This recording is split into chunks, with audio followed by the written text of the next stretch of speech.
Vamos analisar agora o que ocorre com associação de resistores.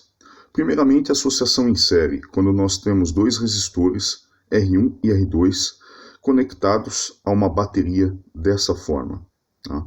Por conservação de carga, a corrente que flui nesse circuito é a mesma. A corrente que flui em R1 é a mesma corrente que flui em R2. Considerando agora a conservação de energia, a queda de potencial em R1, somada com a queda de potencial em R2, deve ser igual ao potencial da bateria. Ou seja, ΔV igual a ΔV1 mais ΔV2.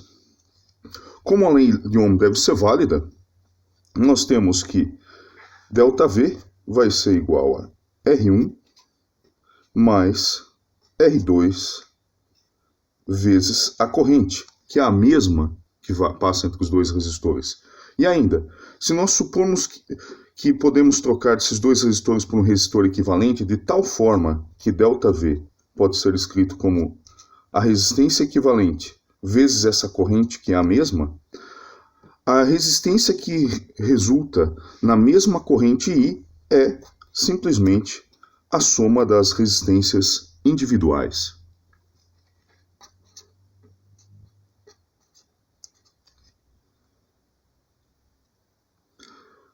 Já na configuração em paralelo, o que ocorre? Sai uma corrente da fonte, a mesma volta, mas, por conservação de carga, ela se divide em I1 e I2, de tal forma que a corrente total é a soma dessas duas, ou seja, I1 mais I2. O que nós temos aqui, que é o mesmo para os dois resistores? Vejam que este ponto aqui é equivalente a este ponto, e este outro ponto à direita é equivalente a este ponto aqui. Ou seja, a queda de potencial no resistor R1 é idêntica à queda do potencial no resistor R2. Assim, nós podemos escrever que, como a corrente é igual a I1 mais I2, nós podemos escrever a corrente como sendo ΔV sobre uma resistência equivalente.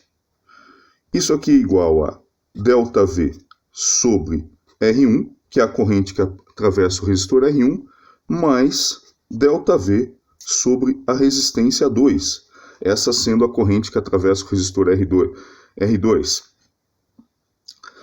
Bem, se nós dividirmos toda essa expressão por ΔV, nós encontramos a expressão para o resistor equivalente, a expressão clássica para o resistor equivalente em paralelo, que é 1 sobre a resistência equivalente é igual a 1 sobre R1 mais 1 sobre R2. Vejam que aqui nós temos que a diferença de potencial é a mesma para os dois resistores e a corrente se divide.